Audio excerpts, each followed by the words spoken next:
Welcome. This is the final presentation of this series. I have delved deeply into the 70 weeks prophecy found in the book of Daniel. Through this series, I've shown what may well be the first truly accurate interpretation of this prophecy. Of course, there are many people with many different interpretations, but there can only be one correct one. I began the series showing the 4 requirements which all potential interpretations must meet in order to be considered correct. I'll remind you again what they are. As you've seen, the information in this series meets all 4 requirements. First, it treats the subject matter absolutely literally. When complete, it will all have historical fulfillment. Second, the years are understood as the common definition of a year. No special prophetic 360-day year is required. Third, Gabriel stated the prophecy is specifically for the Jewish people and for Jerusalem. There is no place where the church fits in or replaces anyone. And finally, the grammar and the words of the original language have been meticulously and carefully considered, and there is a reason given for every part of the prophecy.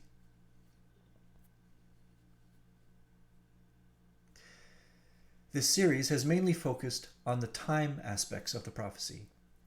To me, that is the main draw. It shows God's amazing and intricate organization of human history before it happened. It is mathematical in nature, and there are patterns within patterns.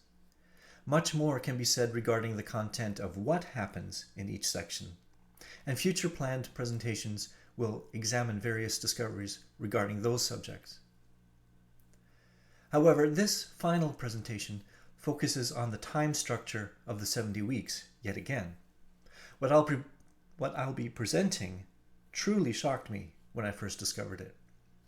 I was not looking for what I'm about to present, but when the results of these calculations first stared back at me from the page, I could not believe my eyes. I have spent much time trying to prove it wrong. Yes, I thought of everything I could and how this cannot possibly be correct. And that is why I've tried to share this information through the years with as many people as possible who I thought would understand the underlying concepts and would be interested. But not a single prophecy expert or teacher has shown any interest. I do hope you will take some time to prove these things for yourself and not just take my word for it.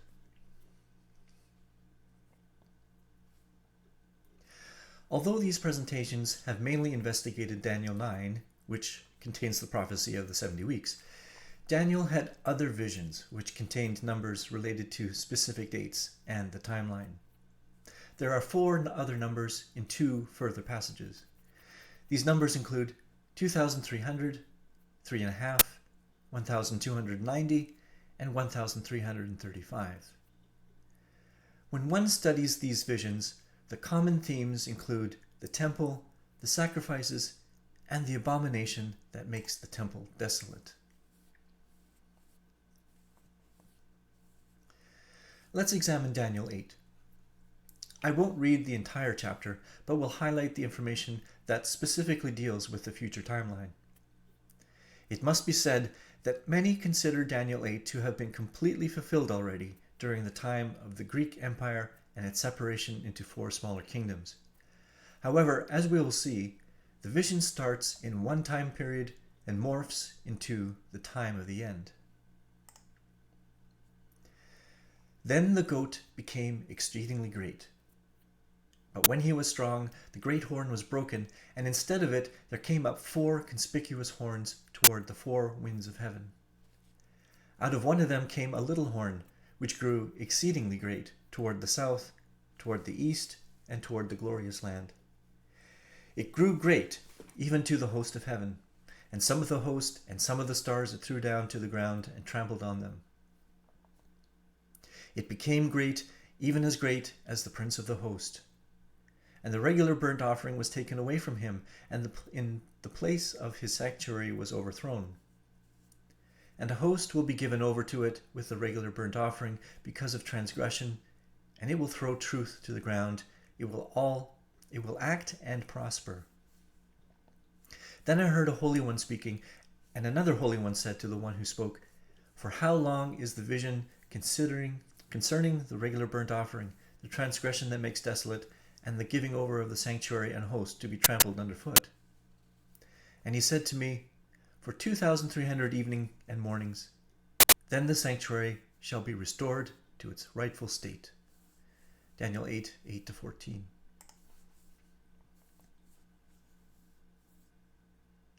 When I, Daniel, had seen the vision, I sought to understand it. And I heard a man's voice, and it called, "Gabriel, make this man understand the vision." So he came near where I stood. He said to me, "Understand, O son of man, that the vision is for the time of the end." He said, "Behold, I will make known to you what shall be at the latter end of the indignation, for it refers to the appointed time of the end. And the goat is the king of Greece, and the great horn between his eyes is the first king. As for the horn that was broken, in place of which 4 others arose, 4 kingdoms shall arise from his nation, but not with his power. And at the latter end of their kingdom, when the transgressors have reached their limit, a king of bold face, one who understands riddles, shall arise. The vision of the evening and the morning that has been told is true. But seal up the vision, for it refers to many days from now." Daniel at first does not understand the vision. Gabriel then gives the very specific interpretation of all the elements. Everything was yet future when Daniel experienced this. However, as we now see, that first part of the vision has been fulfilled by the Greek Empire and its separation into 4 smaller kingdoms. Gabriel states that the entire vision will not see completion until the appointed time of the end.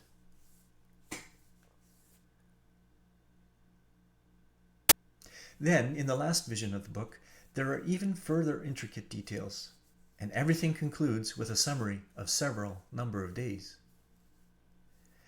And someone said to the man clothed in linen, who was above the waters of the stream, "How long shall it be till the end of these wonders?" And I heard the man clothed in linen, who was above the waters of the stream, he raised his right hand and his left hand toward heaven, and swore by him who lives forever, that it would be for a time, times, and half a time, and that when the shattering of the power of the holy people comes to an end, all these things would be finished. I heard, but I did not understand. Then I said, "O my Lord, what shall be the outcome of these things?" He said, "Go your way, Daniel, for the words are shut up and sealed until the time of the end. Many shall purify themselves and make themselves white and be refined, but the wicked shall act wickedly. And none of the wicked shall understand, but those who are wise shall understand. And from the time that the regular burnt offering is taken away and the abomination that makes desolate is set up, there shall be 1,290 days. Blessed is he who waits and arrives at the 1,335 days. But go your way until the end, and you shall rest and shall stand in your allotted place at the end of the days." Again, Daniel does not understand what he sees or hears. He asks for and gets an explanation. Notice that the 2 specific numbers of days are given in the response. These are directly related to the time, times, and half a time that was stated previously in the vision.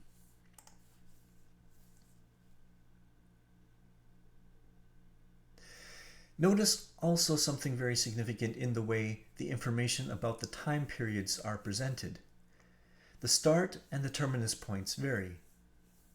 In Daniel 8, for 2,300 evenings and mornings, then the sanctuary shall be restored to its rightful place. The number of days are given until the endpoint is reached, that of the sanctuary being restored.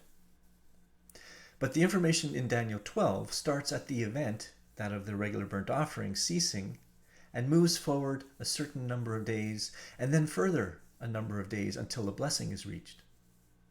And from the time that the regular burnt offering is taken away and the abomination that makes desolate is set up, there shall be 1,290 days. Blessed is he who waits and arrives at the 1,335 days. The common event in both passages has to do with the removal of the burnt offering.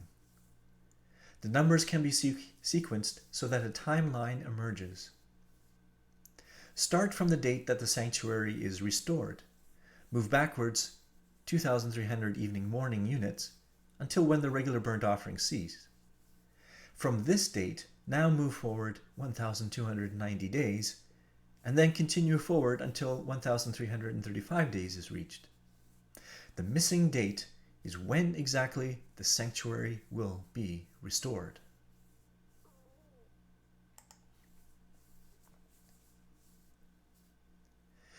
We need to examine the original language text for further clarification and insights. There are two words used in Hebrew to describe the Terminus event in Daniel 8:14. The first is the root word Tzadaq, or to cleanse, make righteous. The second is Kodesh, or holy, which is usually used of the sanctuary in the temple, but also of the holy people. There is a particular festival in the Jewish calendar which deals specifically with cleansing and being made righteous. This is one of the three main festivals which occur in the autumn part of the year. If you've gone through my presentations of the actual date when Jesus Christ died, we've seen that the three main spring festivals were fulfilled in 31 AD with the first coming of the Messiah. The expectation is that the autumn festivals will also be fulfilled in like manner when Jesus Christ comes to earth a second time.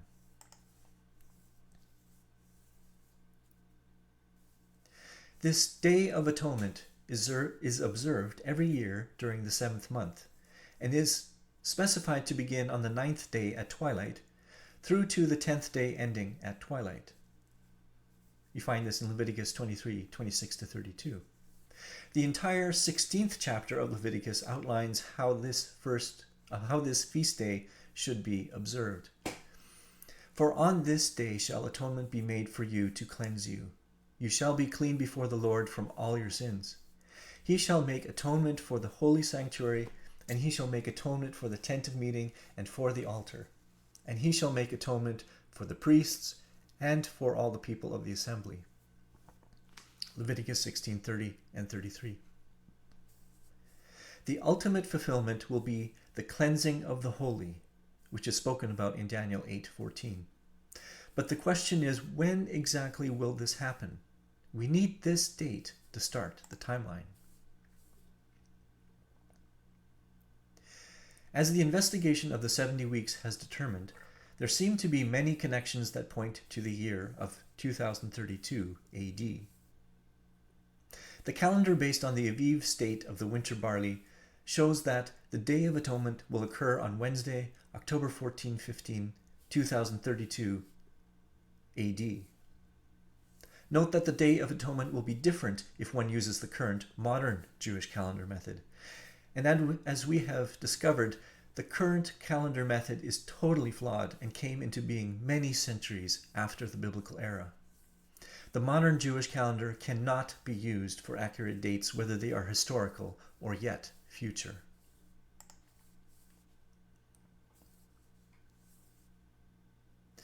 So now we have the proper date for the Day of Atonement in the year when the Messiah could very well return.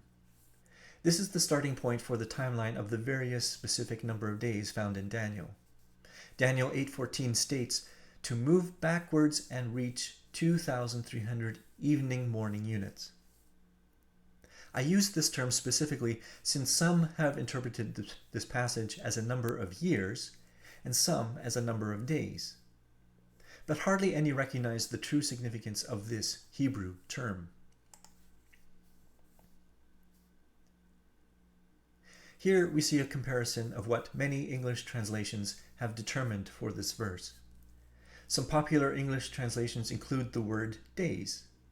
Most translations are more accurate and instead use evenings and mornings. However, the two words in Hebrew are not plural. They are singular, and there is no conjunction "and" used. Only Young's literal translation accurately represents the text, out of all popular translations in English. The Hebrew language is not stingy when using the conjunction and elsewhere. Therefore, if it is absent here, then this is a significant detail in the text.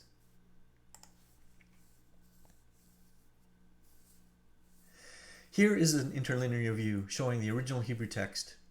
Notice that the word for morning and for evening are singular.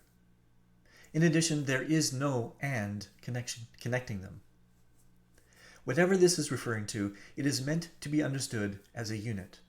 2,300 evening-morning units. Several verses later, in Daniel 8:26, it also mentions the evening-morning unit.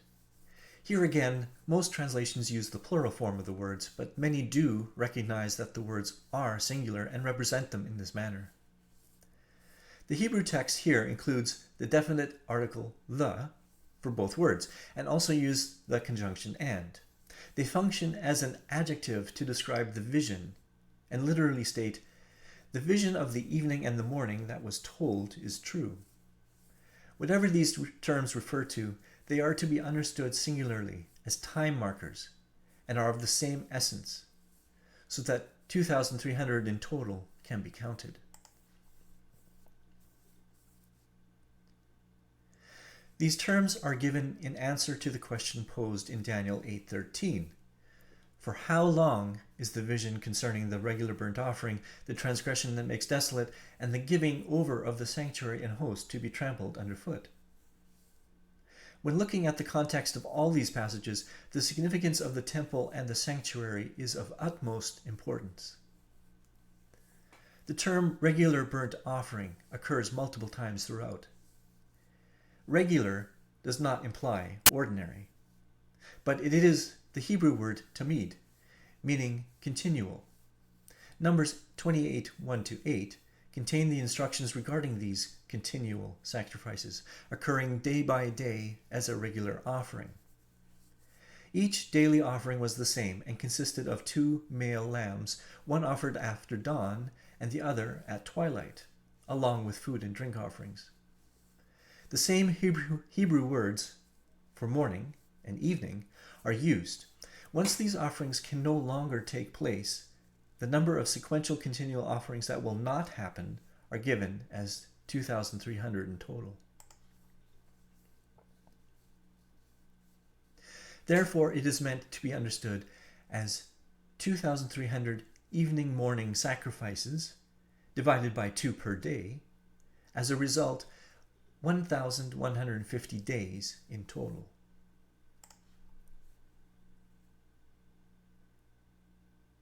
So from the Day of Atonement, move backward a total of 1,150 days. So from October 14-15, 2032, subtract 1,150 days, and you land on August 21st, 22nd, 2029 AD.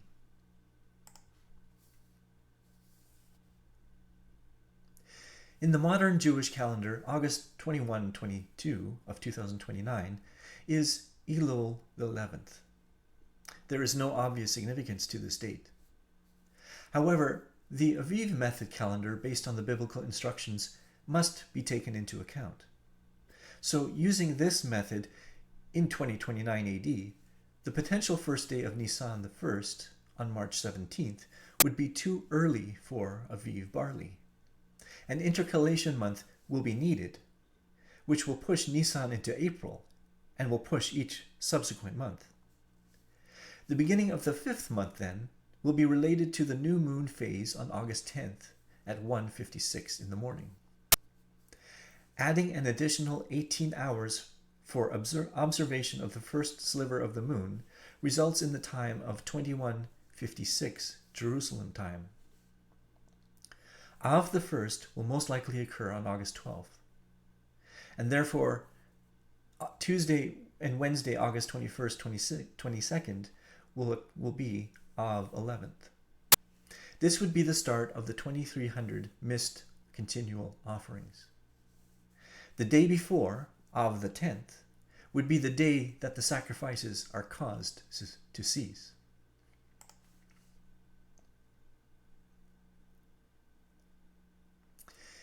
Anyone who is familiar with Jewish history will immediately recognize the extreme importance of the infamous date of the 10th of Av.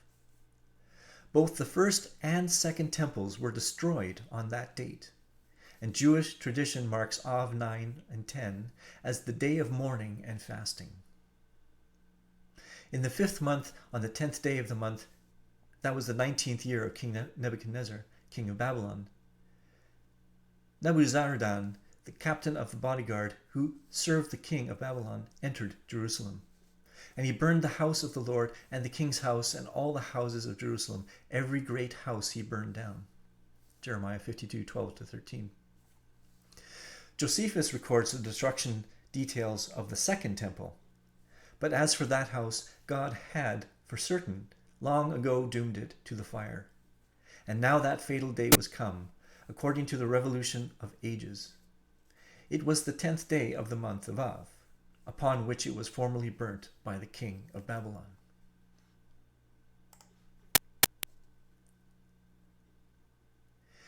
Here is another Av 10 tragedy, seemingly pointing to when sacrifices will cease and the desolation of the holy sanctuary. Notably, this date is in the middle of the week, which would be a double fulfillment of Daniel 9:27, which specifically mentions the time period of half a week. So not only would it be at the middle of a 7-year week, but also in the middle of a 7-day week.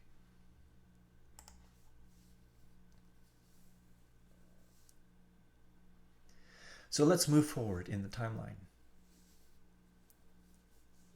Beginning from this Av 10th date, both number of days of Daniel 12 can now be applied.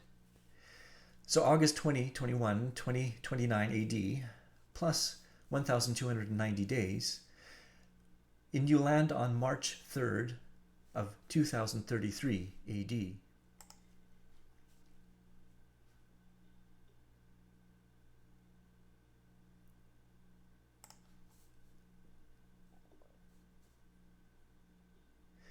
The end of this 1,290 days would be on Wednesday, Thursday, March 3rd, 2033. This will be the first day of the last month of that Jewish year. And here is where the connection to time, times, and half a time comes in. Many people try to figure out this 1,290 days number. They divide it by 365 and a quarter days. They divide it by 30 days in the prophetic month, whatever that is. But nothing works out to 3.5 years. People don't seem to realize that these numbers in Daniel are based on Hebrew calendar, which is a Luni-Solar calendar. Most years contain 354 days, but when a leap month is added, the year is 384 days long. Well, 2032 AD will contain a leap month, and every month in that year will be pushed 30 days later than usual.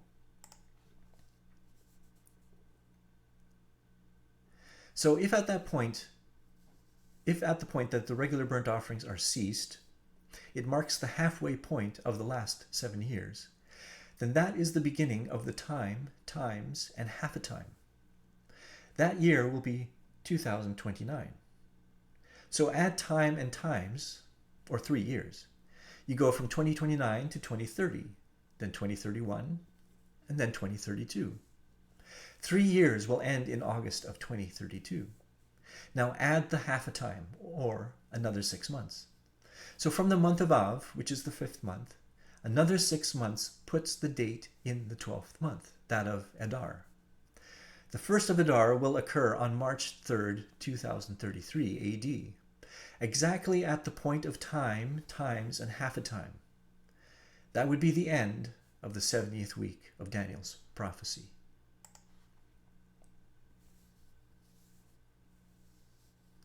The final number, that of 1,335 days, should also be added to the Av 10th date.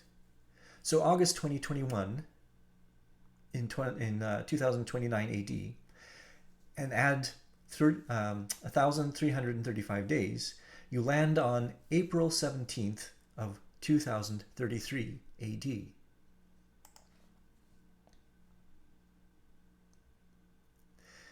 This would point to Saturday, Sunday April 17th, 2033. This would be the day of first fruits during the Feast of Unleavened Bread for that new year. This will be the first set of spring festivals in what very well may be the Millennial Kingdom. Passover is expected to occur on April 14th, followed by the convocation of unleavened bread the next day, with the regular weekly Sabbath on the following day. The first day of the week and first fruits round out that close cluster of feast days. It is significant to note that a total lunar eclipse is expected on April 14th, that is Passover, at around 2100 Jerusalem time, and it will be directly visible over Israel. This would be during the evening when the Passover meal is celebrated and would spectacularly highlight the event.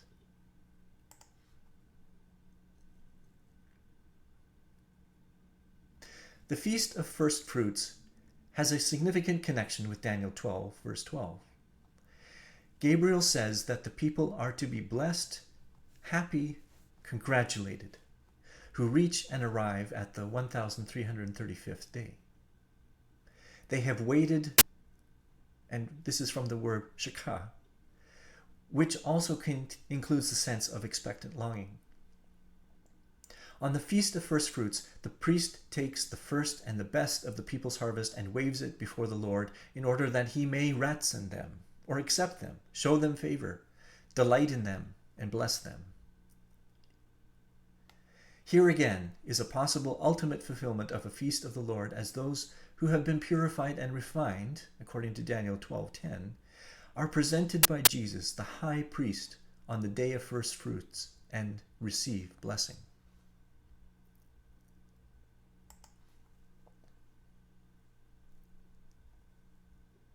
But what about the start of the entire 70th week? Can we determine a more exact time?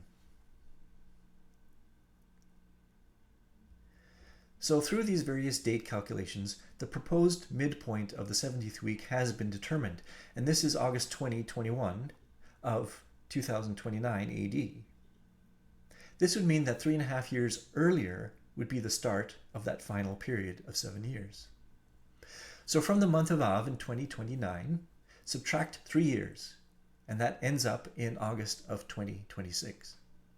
Subtract a further 6 months, and that date is February 27th of 2026, which is the final month of that particular Jewish year. So even though we have seen that the 70th week should begin sometime in the year of 2025 AD, we have been using our system of years, which go from January to January. This makes it a lot easier to our usual way of thinking about time. However, years in the Hebrew religious calendar begin in March or April. Therefore, February is still within the previous religious year, and 2025 AD is still a valid date.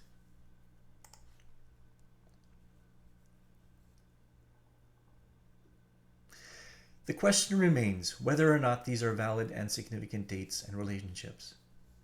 As with any future prophetic fulfillment, it is foolish to be dogmatic about anything. However, experimenting with the calendar math on other years does not result in similar results.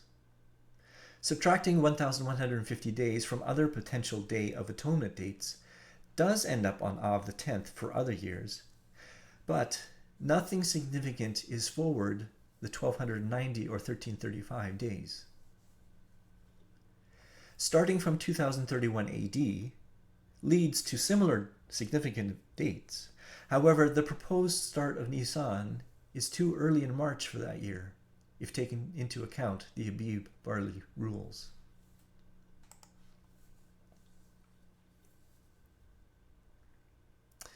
What all of this does show is that the relationship with 2032 AD and the various specific numbers is consistent with all of the information that has been shown in these presentations. If they did not point to potential significant dates, then it would be valid to question the entire system that has been put together layer by layer. They add a significant amount of verification that these interrelated dates are in fact correct. And to be clear, when I first looked at these numbers, I had no preconceptions. I had only been looking at the 70 weeks prophecy and the 3 groupings of weeks and the 2 gaps in between. I realized that if these were in fact accurate, all the other various numbers in the Bible would have to be consistent with this information. As I worked through the calculations, I became more and more excited to see that these intricate relationships manifested themselves. I could hardly believe what I was seeing. Was I truly the first one in centuries to realize how all of this was working together like matching cogs in a machine? I was truly amazed.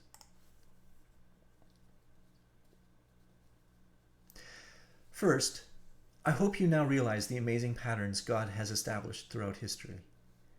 Instead of a God who has put things into motion and then stands back and just observes, we have a God who is deeply involved in the workings of humans in all of history.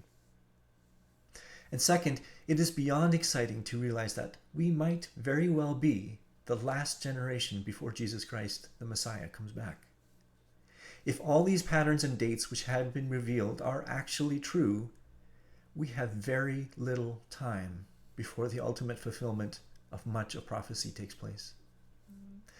This is why I have felt much need to finally get all of this information out there in this form. I can no longer wait for confirmation from prophecy experts and teachers who I once respected. They are lost in their own systems, which can easily be proven to be in error.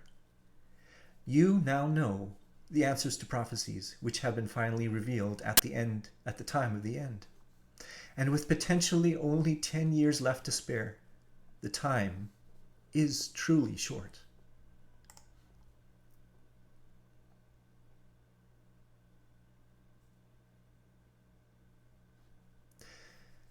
Jesus Christ said, "Surely I am coming soon." Amen. Come, Lord Jesus.